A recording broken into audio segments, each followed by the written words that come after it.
Hey, welcome to Respawn Aim Fire, the kick-ass Revenant gaming podcast from RAF Idiots. I'm one of your hosts, Adam, and we got with us here a cool cat, Chad Michael Ennis. Meow! That's my cat. The cool cat and the wolf man. We've turned into morning radio jockeys. I'm all about it. This is episode 235. You can catch us live on twitch.tv/AffleIdiot Sunday evenings at 8:30 Eastern. YouTube podcast services Tuesdays at 9 a.m. Eastern. Coming up on today's show, a Marvel MMO is incoming. Again, a Mass Effect TV show, multiple teases about multiple things, and a couple remasters as well. What? I will go ahead and preface this. Everybody, hope you enjoyed your Thanksgiving. Hope you enjoyed your holidays. Everyone in the gaming industry also took off, so we are You know who didn't? fumes. You know who still produced a podcast episode during Thanksgiving week? Us. Us did. These guys. That's right. That's right. Wolfman and the cool cat.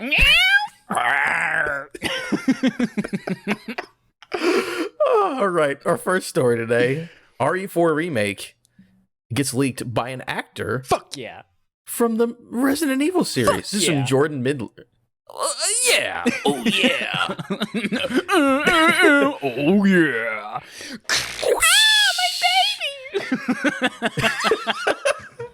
I've seen this Family Guy episode. It's from Jordan Midler at VGC. The voice actor behind Wesker in the Resident Evil series is alleged to have shared confidential concept art for the unannounced RE4 remake. The art shows the character in what is claimed to be the Separate Ways portion of the unannounced game. I don't remember that part from Resident Evil, but that's part of the game. That's the actor DC. I think Separate Ways is the Ada Wong like additional add-on thing that was part of the her PS2. little extra part. I just remember the village. I don't remember. But yeah, I remember the Ada Wong thing. Okay, makes sense. Actor DC Douglas is alleged to have shared the image with more than one fan via direct message on Twitter. He's got to show it. Although it's not clear how authentic the image is, shortly after it began spreading on social media, Douglas appeared to have deleted his Twitter account. As first reported by VGC last year, RE4 Remake has been in development since 2018.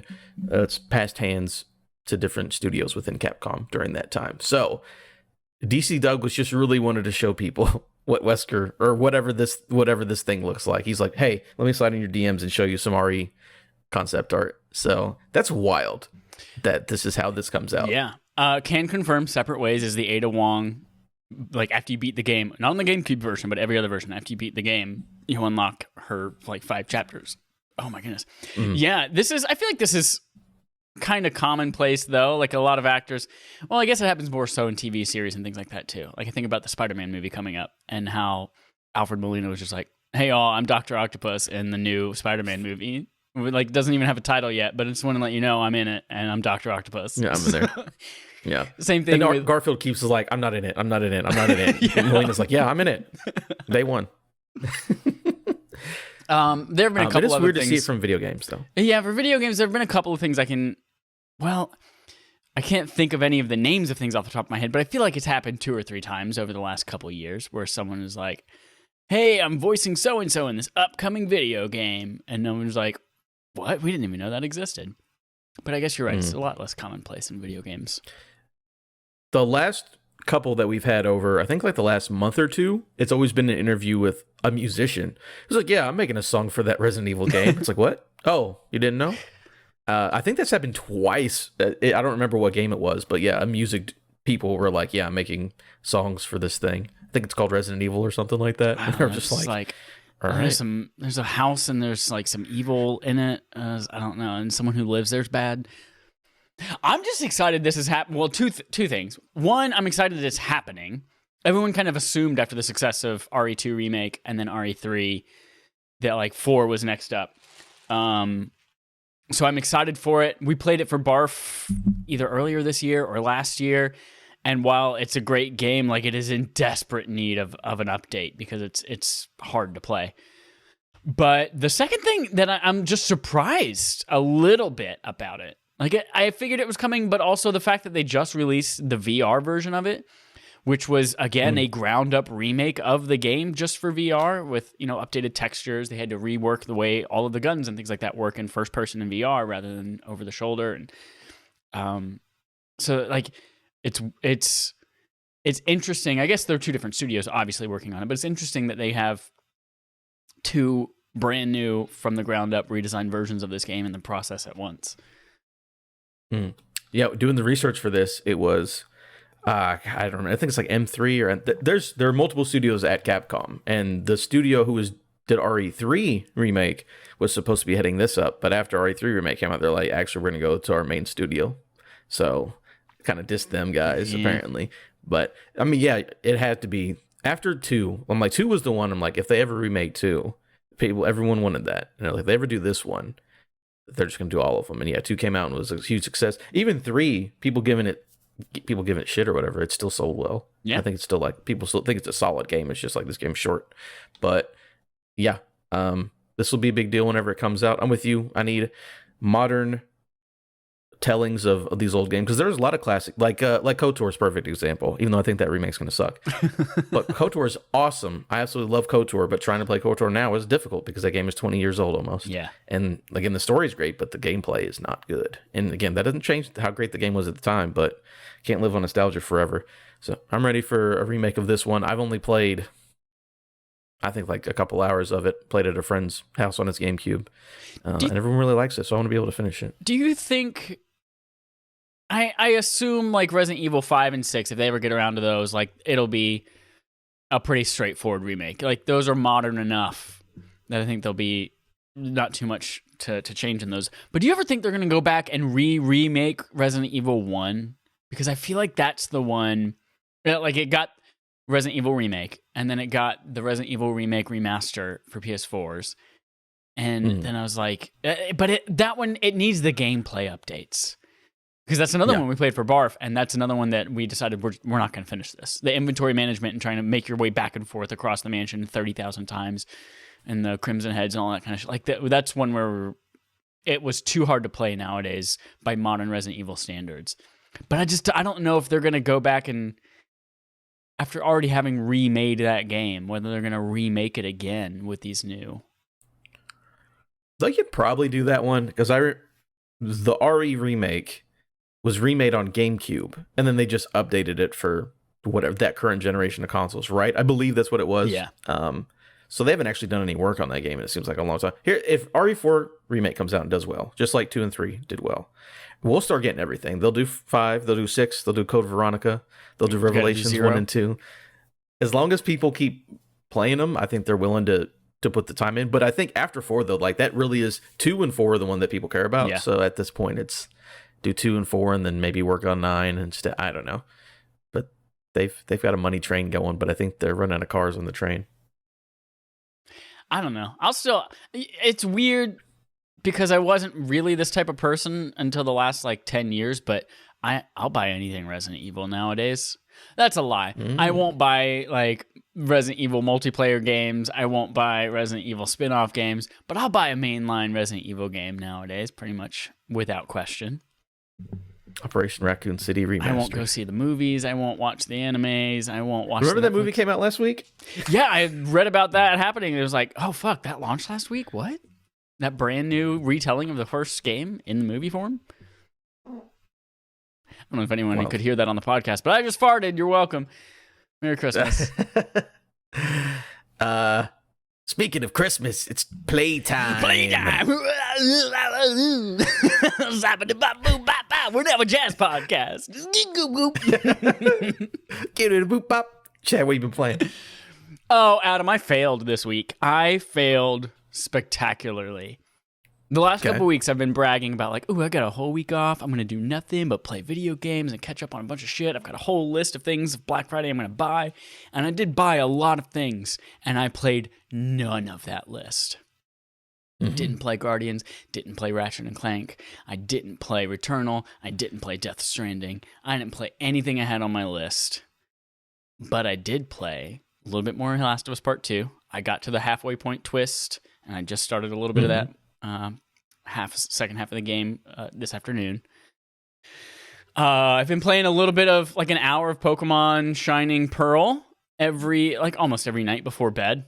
Like that's what I do. I charge my watch at night and I use my watch to track my sleep. So I'll pop my watch down to charge, and then while it's charging up to full, I'll throw some Pokemon on and play that in bed. But the biggest thing I've been playing is Halo Infinite. I talked a little bit last week about like, oh yeah, I played a couple of matches, haven't played Slayer yet, but I am in now. There's a new event, a timed event, which I guess will probably be over by the time people hear this on demand on Tuesday. It's Fiesta, and it's a new mode that you play where it's Slayer all the time, which is what I was missing.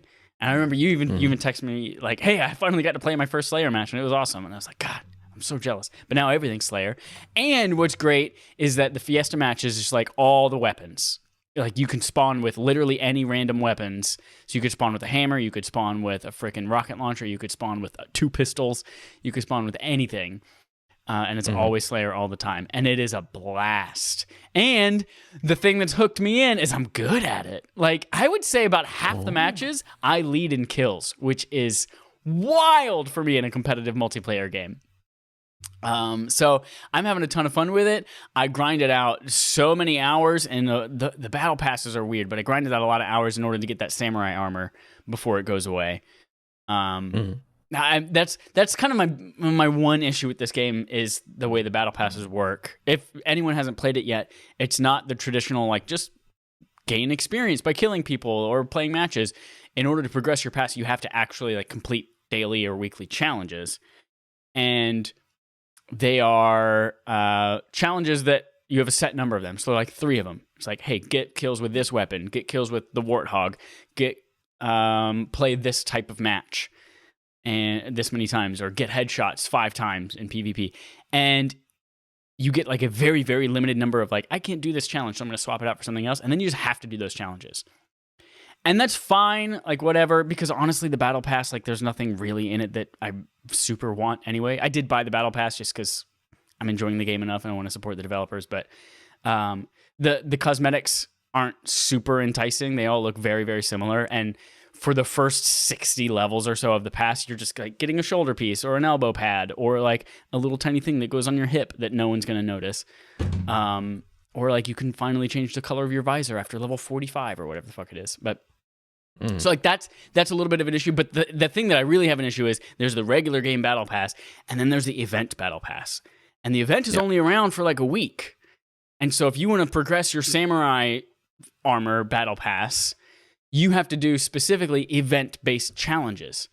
And those are mixed into your regular challenges. So I went for an entire like day and a half where I didn't get any event-based challenges. Like I could not progress that battle pass because the game didn't RNG me those types of challenges. I was just constantly getting other types of challenges. Like I want to freaking get the samurai stuff.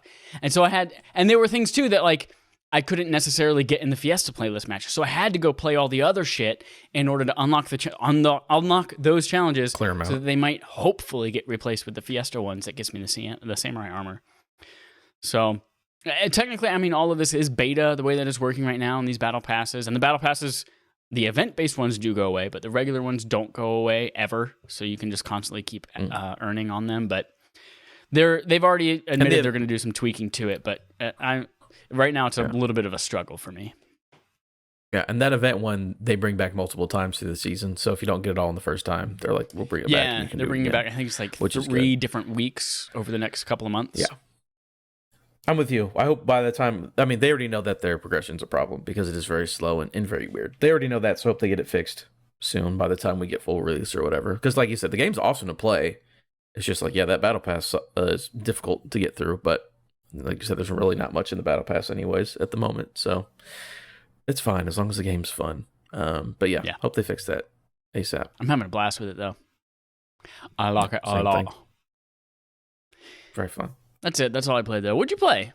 What are some of these games on here that I haven't heard of? The Wolfman played some games. More Guardians. Getting through that. I sat down. So what I did one night. Here's what I hate. So I sat down. I'm gonna watch Guardians of the Galaxy because Disney Plus just added up the IMAX to a lot of their movies that have IMAX scenes in them. I was like, oh yeah, and Guardians is one of them. I was like, awesome, Guardians is cool. I want to watch this in IMAX. the scenes that are in it. And then I had to watch Ernest Saves Christmas instead, which actually is not a bad movie, but That's not bad. Not Guardians of the Galaxy. It's no Ernest Scared Stupid. I think that's my favorite Ernest movie. That's pretty solid. So then I was like, okay, now that this is over, I don't feel like watching the movie, but let me play more of the game. Been playing a lot of that. I think there are, I don't want to spoil how many chapters there are, but I'm on like the last third of the game. I just looked it up, and apparently it's 17 hours to beat, which is longer than I thought it was going to be. Yeah. But some of the chapters are a lot shorter than the other ones. Some chapters are basically just like a long cutscene, sort of ish, or like a narrative moment. I won't say necessarily a cutscene, but narrative moments. But I'm getting in the last third of that. Very good game. Continue to enjoy it. Want to unlock all the costumes and stuff. Have fun with those characters. So I like it a lot. Whenever you get a chance, you should definitely get on that one. That's solid. Dope. I will. And then watch Guardians in IMAX. Then I also played. So we talked about this on last week's podcast. I was like, I'm going to start this tonight, and then I finally did. So I've played It Takes Two, which is the barf game that I had, and also just a game I wanted to play, and a game I want to play for Game of the Year considerations. And it is very good. It is very inventive and creative, and like everyone said, you don't repeat mechanics. You just constantly do new things over and over and over and over again. And you have to play co-op, which is great so I jumped on my friend George's stream, and I played the lady doll, and he played the man doll, but the lady doll's better. So, who's really it the winner depends here, on parts of the game. Parts of it, the man doll gets the much better power or useful tool or whatever it is. But he's made out of clay, and I'm made out of wood. That's true. You are better in that way. But I feel she's also whiny all the time. Like, she's so bossy. She's awful. She's so bossy. She's so mean. She's so mean. Yep. But no, we got through a good amount of that game. I don't know how far into it we are. I know that game's supposed to be like 12 hours or something. It's a lot longer than you feel like it should be. But I'm still not like over it. I'm still having fun with it. Yeah. But yeah, I think we played 2 nights in a row, like 3 hours or 4 hours each night on stream. So I'm probably close to halfway through that game.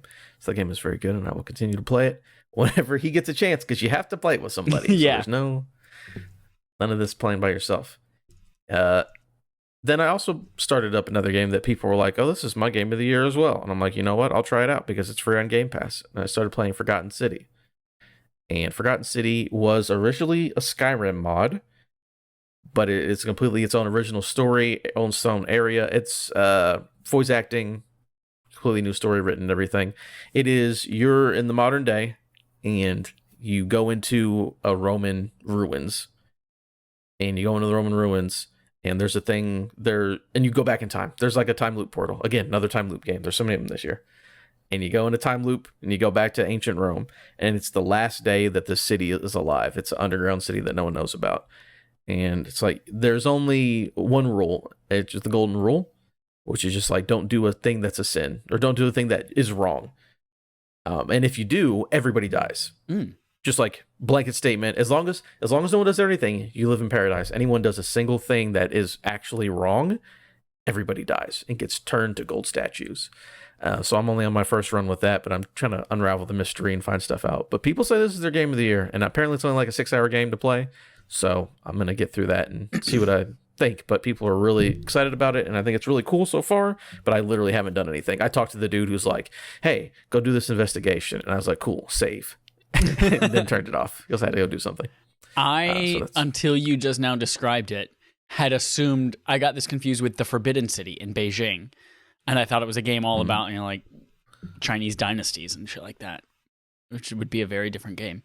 So now I'm looking it up, and I could be into this. And it's on Game Pass, and I just got 6 months of Game Pass on Black Friday. So very nice. Again, I said people say apparently that is on their Game of the Year list. A lot of people do. So for 6 hours, I'll try it out. And then the last thing I played was Curse of the Dead Gods, which is a indie. It's basically Hades, except for better gameplay and less story. A lot less story. That reminds me, I gotta fucking finish Hades too. Sorry, go on. That's great. Oh, you're good. Yeah, just instead of being in Greek and doing all that stuff, you're in Aztec temples. And it's really cool because it's a roguelike. You got to get better, you die, you get new weapons or whatever.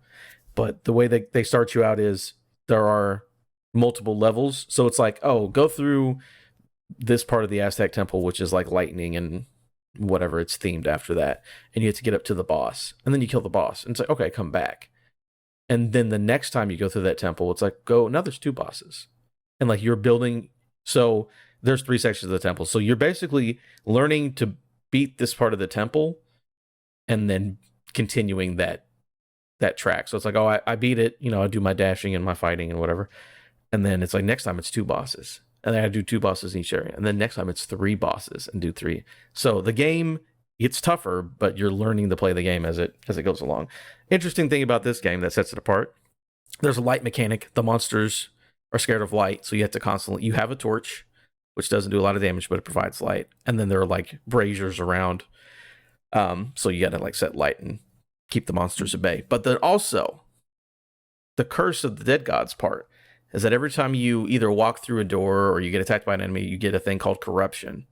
And then once you get 100 corruption, you get a curse, a randomized curse. And they can be anything from, you just always gain corruption. Like every 10 seconds, you get 1 corruption. And because before it used to just be like you go through a door and you'll get 20. Now it's like, you just get it constantly.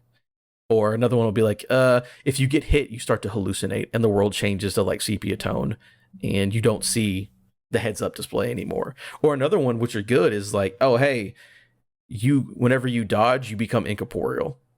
So like you literally are just invincible whenever you dodge now, no matter what. So there's positives and negatives to it. And then, you go through the game and try to not get too many curses, because if you get 5 curses, it's like you die. Like you don't die immediately, but it's like you start to die constantly. That's your last curse. That's dope. So that was it reminds me a lot of the parasite and malfunction options or functions in Returnal. And that was a big cool thing for me in that game is, oh shit, what trade-offs am I going to make? What sacrifices or risks am I going to take with the parasites in order to get what malfunctions I have? Except for these are forced on you. You have no choice. You're going to get a curse. And when you beat a boss, you get to take a curse away. You get to pick or whatever. But so I've gone through that. It's a good game. It also came out this year, and it's on my indie game of the year list, if there's such a thing. So I've just been playing game of the year stuff and watching Ernest Saves Christmas. Sounds like a good week. Not too bad. All right. Anything else? That's it? That's it, man. That's it. All right, cool cat. We're going on to the quest log. First up, Marvel MMO is headed your way. It's from Adam Bankhurst at IGN.com. Nice. Ooh, could be fun. According to a recent investor presentation, DC Universe Online developer Dimensional Ink Studios is working on, quote, a Marvel IP-based, massively multiplayer online game, aka Marvel MMO. I don't know why they had to put so many words on this one. As reported by Eurogamer, the new MMO from Daybreak Games' Austin-based Dimensional Ink Studio was revealed as one of its quote-unquote longer-term projects. It was also revealed that this unannounced Marvel MMO will be led by Jack Emmert, who designed and helmed City of Heroes and currently leads DC Universe Online. So the main guy at the studio is doing this one. It's important to note that Daybreak Game Company was reportedly working on a Marvel MMO a few years ago that was canceled in 2018 and led to layoffs. So the company that makes the only superhero MMOs is going to make a Marvel one. You're right. Yeah, it's the only one, whether it's the City of Heroes or DC. DC is officially offline, right? Like you can't play DCUO anymore. No, that game is still going. That game, really? I think, just had its 10-year anniversary a couple of years ago, like a year ago, maybe, something like that. No, DC Universe Online is still going. You can play on your PS4, PS5, do whatever. Okay. I don't know why I thought that was dying a couple of years ago. You would think, but they keep it going. Dope. This is like, I guess this is what I hopefully would have wanted from Marvel's Avengers, where it's like, hey, either pick a superhero to play as or design your own, kind of like DC Universe Online, where like you make your own person and decide what types of powers that are kind of inspired by DC characters. And then just like a bunch of people just team up for cool shit and quests and raids and all that kind of shit. And like everything that Crystal Dynamics did wrong, hopefully this company has done multiple superhero MMOs and has learned a lot of lessons from all of that. I'm into this, especially people might see this as a dark sign where like, oh, they were working on a Marvel MMO and then it was canceled a few years ago. Like that could be a good thing. It'd be like, hey, we saw it was going to go in the wrong direction, maybe a Crystal Dynamics direction, and we decided, let's make something a little bit different. And so they kind of rebuilt it from the ground up, hopefully. Anyway, I'm very excited for this. Give me more Marvel in so many different types of ways. Like we've got the card-based strategy game coming up. We've got freaking Spider-Man, like action, like Wolverine, all that kind of stuff. I would love an MMO Marvel. Of fucking course I would. Give me it. Hope MMO people are excited. I have tried multiple MMOs. They are not my thing. But I did play a little bit of DC Universe Online, so this seems like the right company to do that sort of thing. As just MMOs are, I don't have the time. I'm sorry. Yeah, I do not you want gotta to kind of pick one. And so like this would Destiny is kind of an MMO, and like this would it is. If there's a break in Destiny lore and like stuff to do for a while, this is when this might like come in and sweep that out from under me. Yep. I always called Destiny an MMO light. And people will try to argue it. Well, one person, not people. Only one person tried to argue with me. I was like, "You're an idiot." I never spoke to him again. Just like Division never is. Spoke to him again. Never again. Just like Division is an MMO light. Yeah. I believe Destiny's the same thing. So again, I'm happy for the people. Again, Marvel games are cool. They've been making good ones. I haven't really had a major dud. Maybe one of the mobile games or whatever. But I mean, if you say Marvel's Avengers is the dud again, we've said it. The single player is fun. Yeah. I liked, what is that one that was on Switch? Ultimate Alliance. Ultimate Alliance 3. Huge difficulty spike in Solid. that game, but yeah, fun. Yeah, it gets real hard real quick. All of a sudden, you have to stagger everybody constantly. But yeah, I'm excited for this, and this is a good team, it seems. All right. Chrono Cross Remake. Oh, shit! Chrono Cross Remake? Question mark? Chrono Cross. From George Yang at GameSpot. My boy George. A remake of the classic Boy George PlayStation is a very different JRPG. person. Do I know? Boy George is a very different person. Boy George? Yeah. Boy George is at VGC. A remake of this classic PlayStation JRPG appears to be on its way. While it's reportedly being announced by Sony, it might be a multi-platform release rather than a PlayStation exclusive. Last month, VGC reported on claims that PlayStation is going to announce a remake of a big game around Christmas time. I wonder what Christmas time is. That December 9th? Xbox era co-founder Nick Baker claims that the remake is actually Chrono Cross Remastered. The title of Chrono Cross was present on the NVIDIA leak back in September. Remember that NVIDIA leak where they're like, these aren't necessarily real games, and half of them are actual real games that we just didn't hear about yet? This one was on there. On his podcast, Baker says, "What else I was told, because everyone's working under the assumption that's PlayStation exclusive, I've been told that it's not. The only word that was used was multi-plat." Baker clarified that he assumed the remaster will at least appear on PC, PlayStation, and Switch. All of his sources mentioned the word multiplat. He isn't sure about Xbox, though. So, Chrono Cross Remake, not going to be PlayStation exclusive, according to the sources. I've never played. I don't know what Chrono Cross is. Let me Chad, tell you. Take this over. Chrono Cross is the spiritual sequel to Chrono Trigger, which is one of the most beloved JRPGs of all time. Yeah, I know that one. And it is a...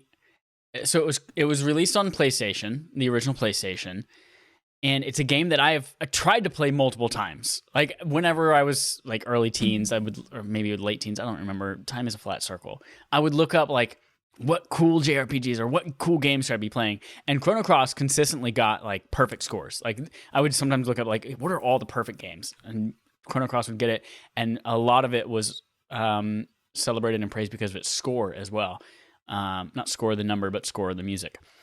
And so I've started this game on PSP with the PS1 Classic. I started this game on my Vita with the PS1 Classic, and I always get like an hour into it, and then I just lose interest in it. And it's a weird, because it was PlayStation and they had the CDs. They were experimenting with 3D again, kind of a little bit like Final Fantasy. A little bit Final Fantasy 7, probably more like Final Fantasy 9-ish a little bit. So it's got like that overworld, and you're a little tiny 3D character running around it, and then you go into different areas, and then it's a more big 3D world. But it's also got like a card-based system, and you have different team members and all that stuff. So it's a little bit weird when it comes to JRPGs, and it presentation-wise has... there's a lot to be done to it in order to make it modern and playable, just like we talked about with Resident Evil 4. So I'm excited as fuck for this because there's that just generational technology, barrier to me playing it in its current. And I've always wanted to play it. I love Chrono Trigger, played that quite a few times. I assumed I would like Chrono Cross as well, but I just can't get into it in its current form. So I'm pumped as hell for this. I'm pumped as hell for Game Awards because that sounds, you're right, that's probably around Christmas. I don't know when Christmas is every year, but I assume it's something around December 9th. So It's in that month. something in there. Also, happy Hanukkah, and this is the first day of Hanukkah. Happy Hanukkah to anyone who celebrates, who listens.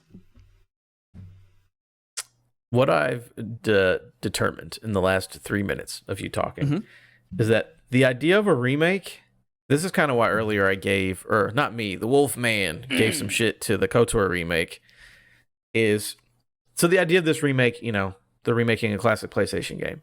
And you just mentioned not Resident Evil 7, Final Fantasy 7, right? And how people love that remake. It's like, this was in my head as a kid.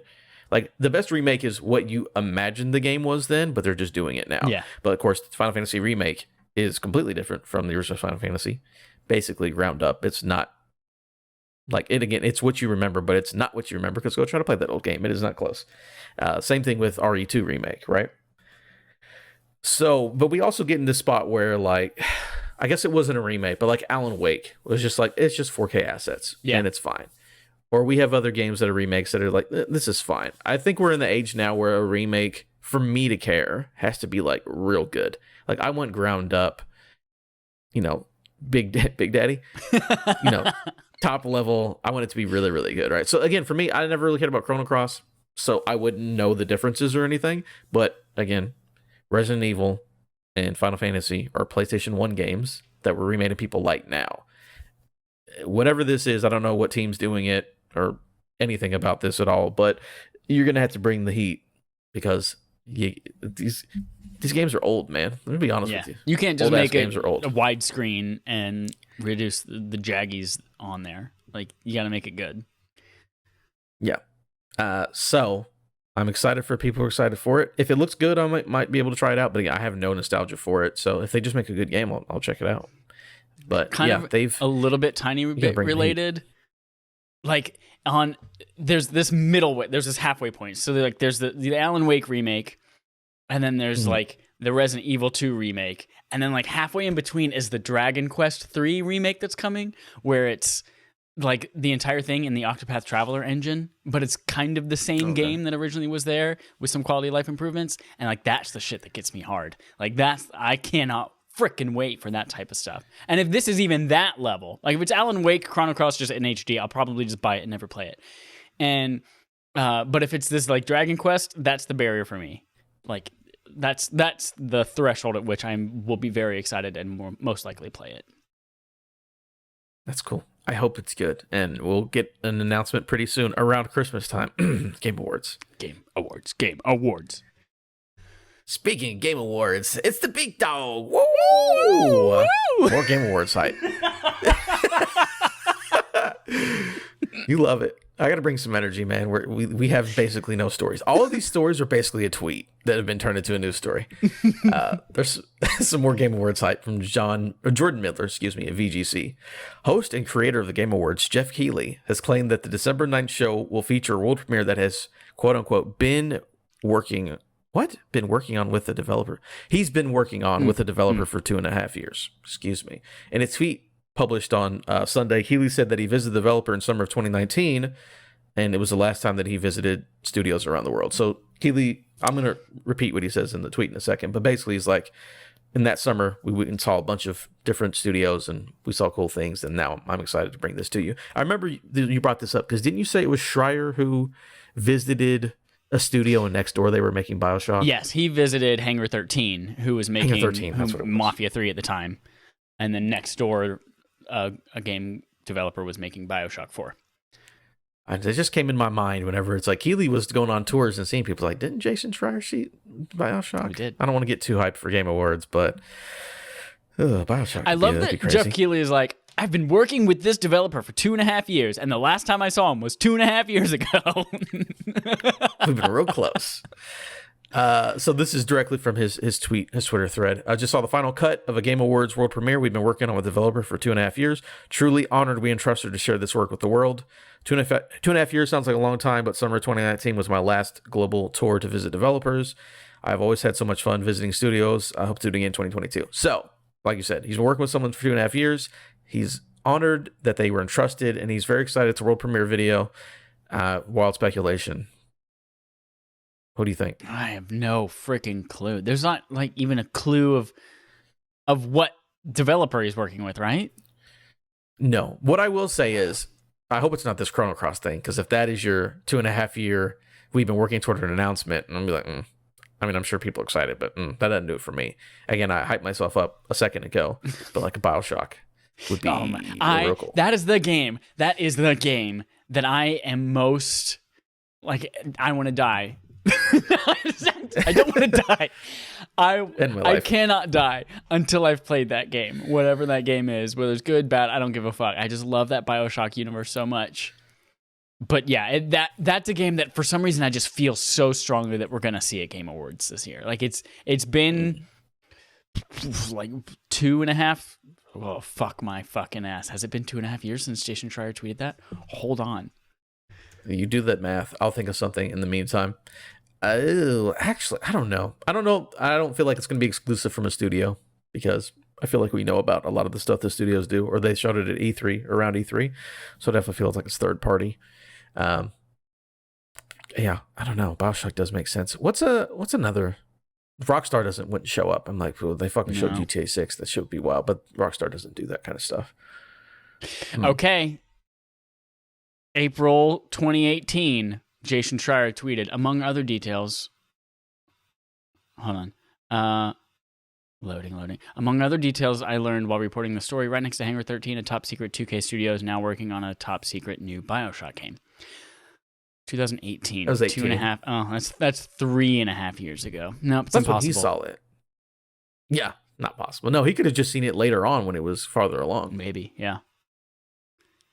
We'll just keep our hopes up.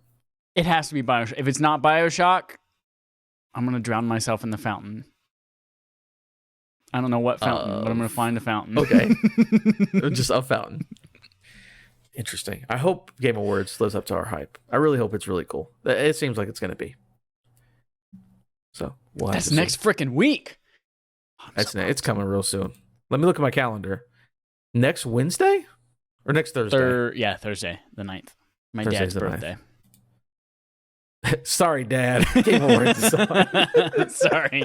Open presents by yourself. Oh, Lord. Mass Effect may be coming to Amazon Prime. Ooh, trepidatious. We'll see. Matt Kim at IGN. In a report about Amazon's success with the recent Wheel of Time adaptation, Deadline says Amazon is readying more adaptations for popular franchises, including Mass Effect.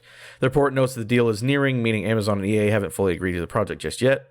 There are no details on the story or whether this will be an original story set in the Mass Effect universe or a story related to the video game series.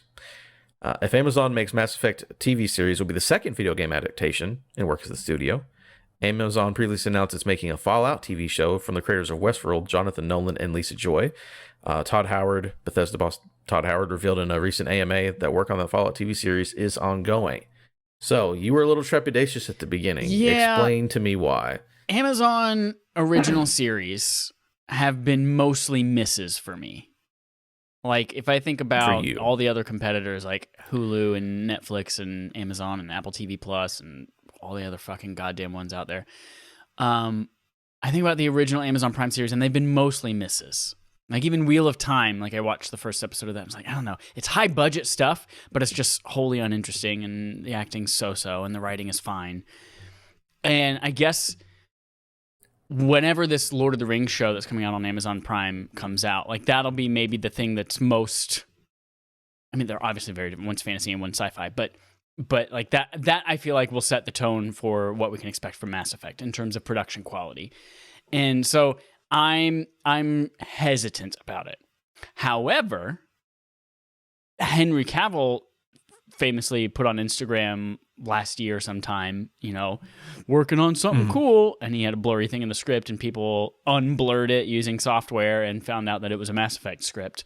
And so, like, they've got enough money to pay Henry Cavill, and it's not just going to be a bunch of randos. So I don't know. I'm a wait and see on this one. I love the Mass Effect lore and the universe and the characters and all that stuff, but like, I don't know if this gets me excited yet. I need to see a trailer, and I need to see a cast list. Interesting. Yeah, I haven't watched Wheel of Time, but I know a lot of people were very excited because they like the books because they're nerds. But apparently, apparently Amazon was successful enough. They're like, oh, we've adapted a nerd thing, so now we're just giving money to everybody because apparently this does well for us. Do you not like The Boys or Invincible? I do like The Boys a lot, and I really enjoyed Invincible too. Amazon. Yeah. Like I said, mostly misses. There are some gems in there. There's some gems. All or Nothing is very good as well. It's a sports documentary series. It's fantastic. I didn't see that. I did see Upload was another one that I watched. Let me just look up. And now I feel like I need to justify all the shit that I watched on Amazon. I barely turn on that Amazon Prime app. Mass Effect will be interesting. I'll see how this goes. I'm with you. I'm like, I got to see something first because you just saying you're going to do something doesn't mean anything. Especially we're looking down here at the Fallout TV show. I didn't remember that was a thing. Yeah, I didn't either. Yeah, Todd Howard's like, yeah, we're still doing it. And it's like, what are you talking? When was there a Fallout show in the works? But Amazon is that company that they have the money. There are companies that will throw money at stuff to make it good. Just the fact that they got Lord of the Rings tells me like, yeah, they're trying to do something with their streaming service. So I'm with you. We'll see, but it's not like it's going to be low budget. Like they've got the money. Maybe they'll make it animated. I guarantee Seth Rogen will be a producer on it. You realize he produces basically everything on Amazon? He does. He produces so freaking much. The Invincible and The Boys are from Seth Rogen. Okay, there's more good here than I thought.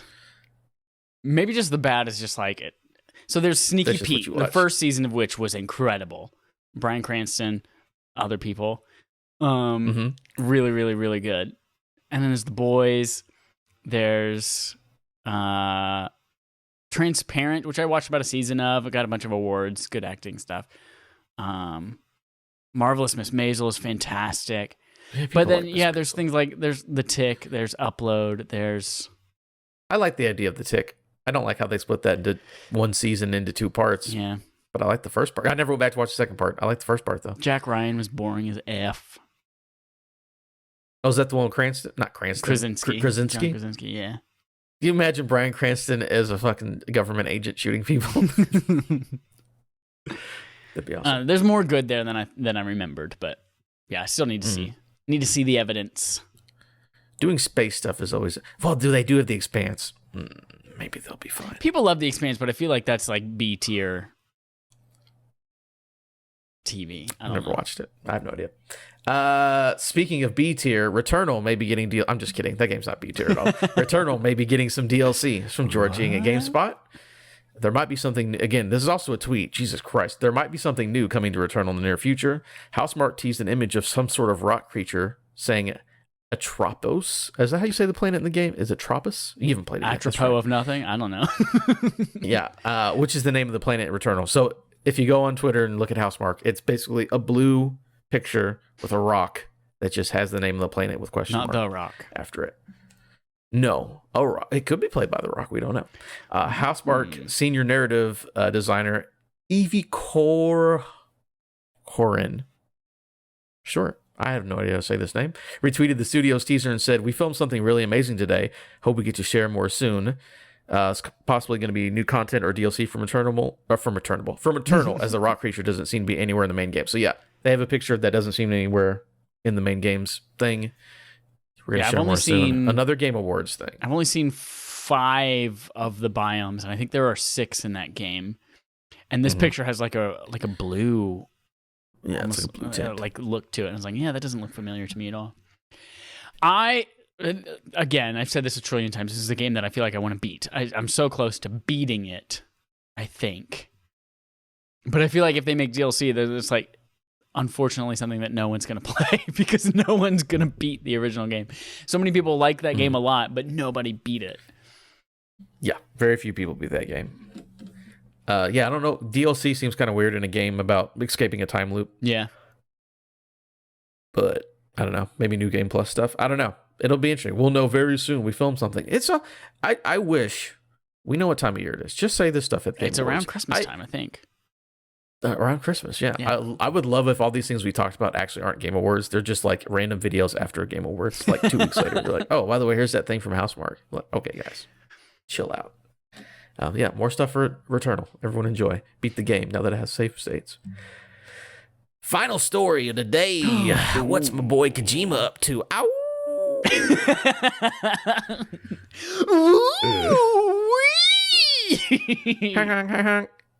I've got a bomb. It's from Eddie McCooch at GameSpot. You almost spit up your drink, didn't what? you?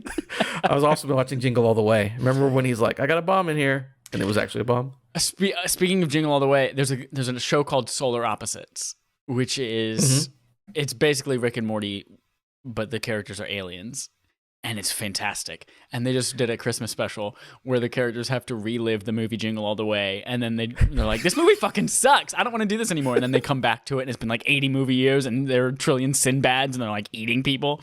It's a fantastic episode. That sounds great. I'm gonna watch that. But anyways, Kojima. This is from Eddie McCooch GameSpot. Posting on Twitter, Kojima shared an image of people in a studio space who appeared to be filming something, preparing to film something. Commenters believe the person, and again, another Twitter picture. Please go look at the Twitter picture. It's on Kojima's Twitter.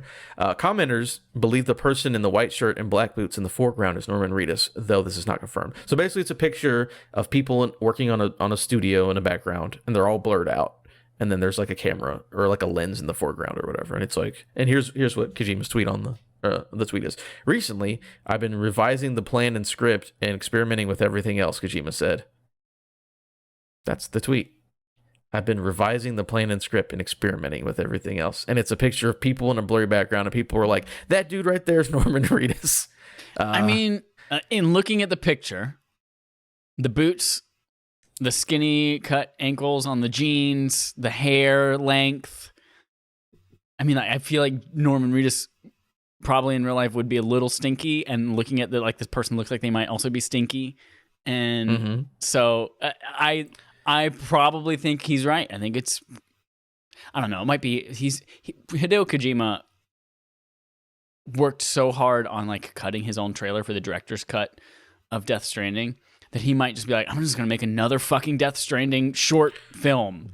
Maybe I'm going to do a Death Stranding director's cut trailer. Yes. Like a trailer that is the director's cut of Death Stranding. I wouldn't hype this up as being any like new game reveal or even like a film or a TV show adaptation of it. I feel like it's probably just like, look at this critical acclaim trailer that I made live action with Norman Reedus.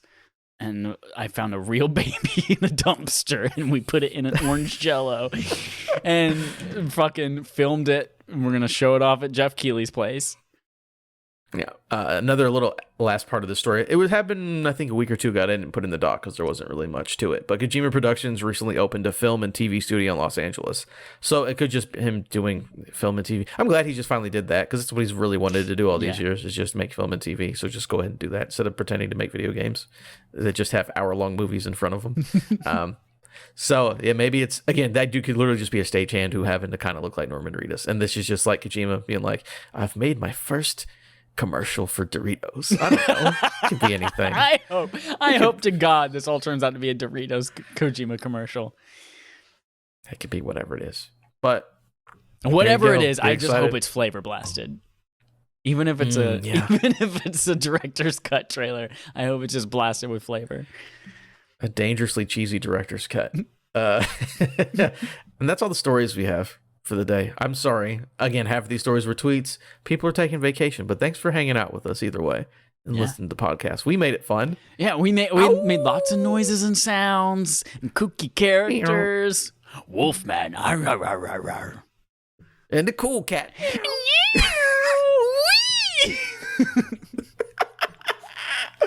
Oh man, it's time. It's time, everybody, for the best segment of the day.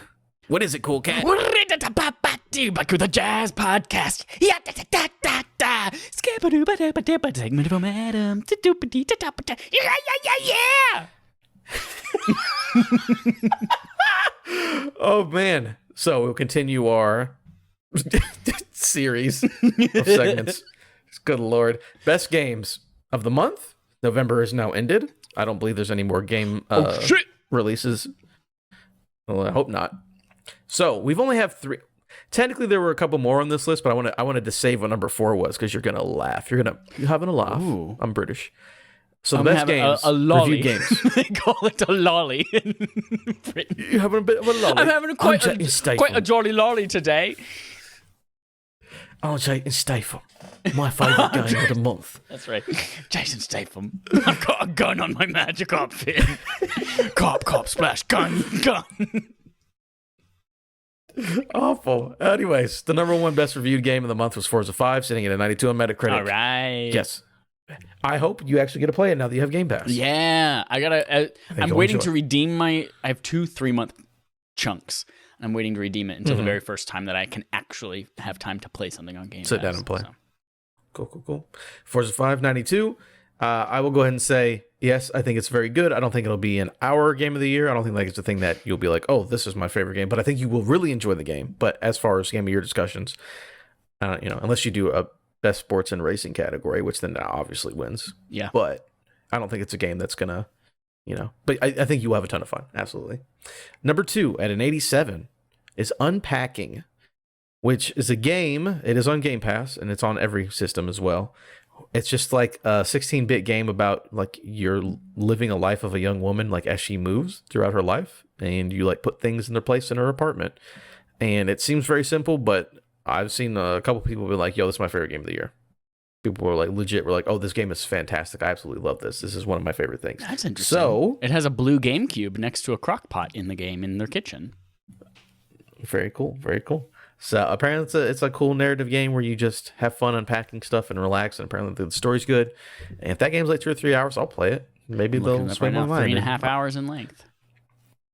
I can do that for a cool indie game. Does it have a platinum? Oh, it's not on PlayStation. Just Switch, PC, and Xbox. Is it not? Okay. Switch, PC, Xbox. Okay. And number 3 on the list, for all you big nerds out there, sitting at an 86 on Metacritic, Shin Megami Tensei 5. You know who is super into this game?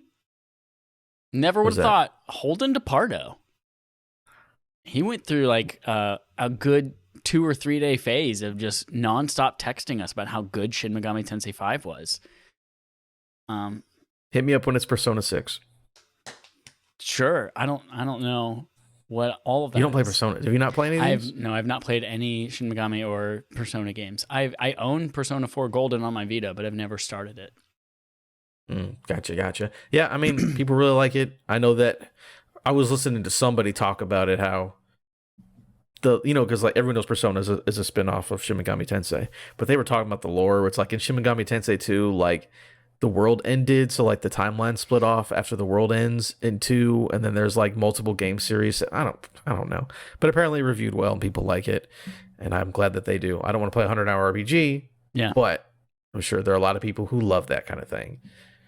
So good for them.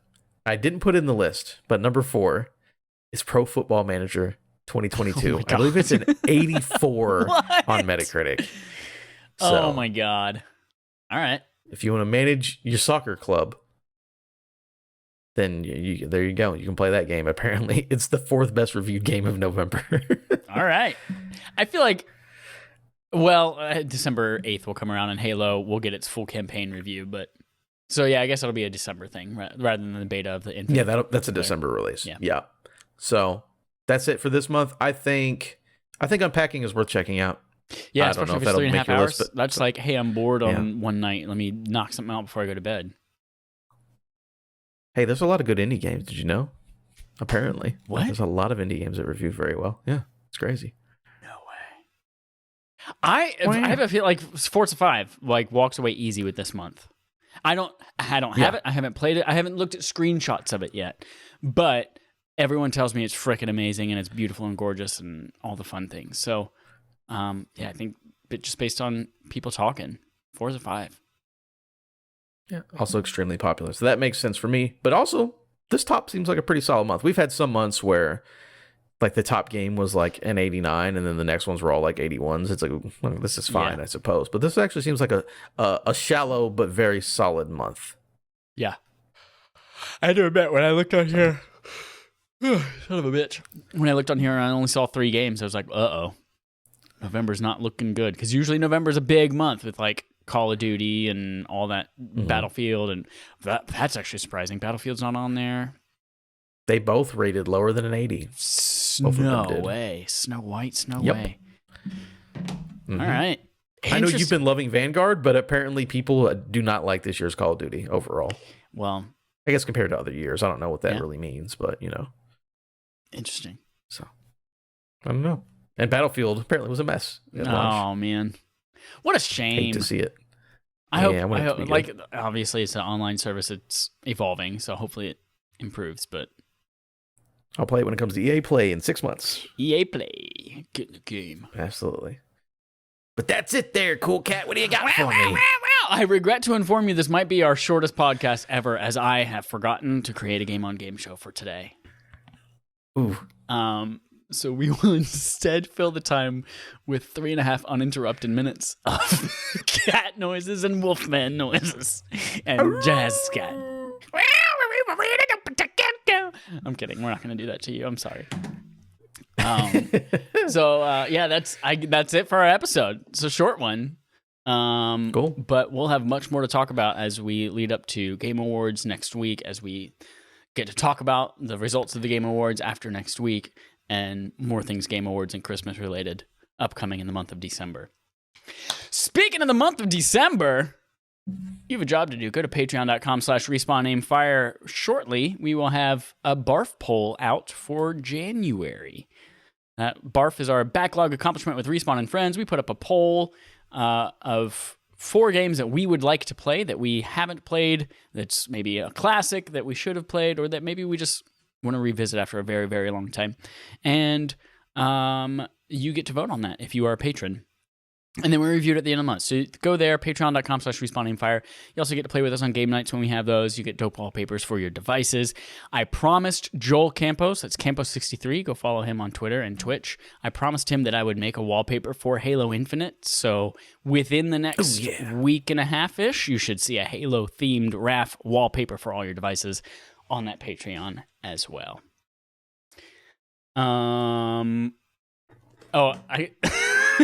Okay. I thought you were just gun. like, guess what I did last night? And I thought that's what you were I'm doing. holding a big gun. You're shooting. Got it. A Halo gun. Halo gun. Got it. That's American Sign Language for Halo gun.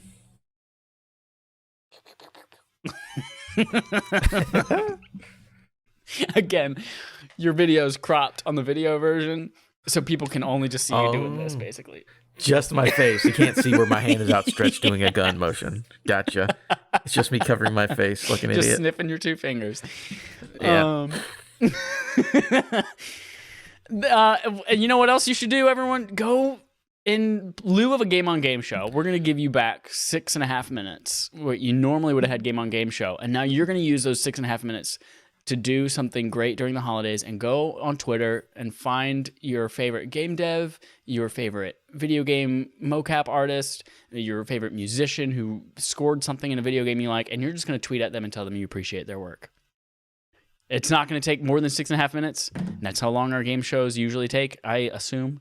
So go do that right now with your extra time back in your life. And that's it, everyone. Thank you for listening to episode 235 of Respawn Aim Fire. We'll be back next week with more Game Awards predictions, probably, or news or leaks or something. More cryptic Jeff Keighley shit. And until next week, here's our usual sign off. What does a bunny sound like?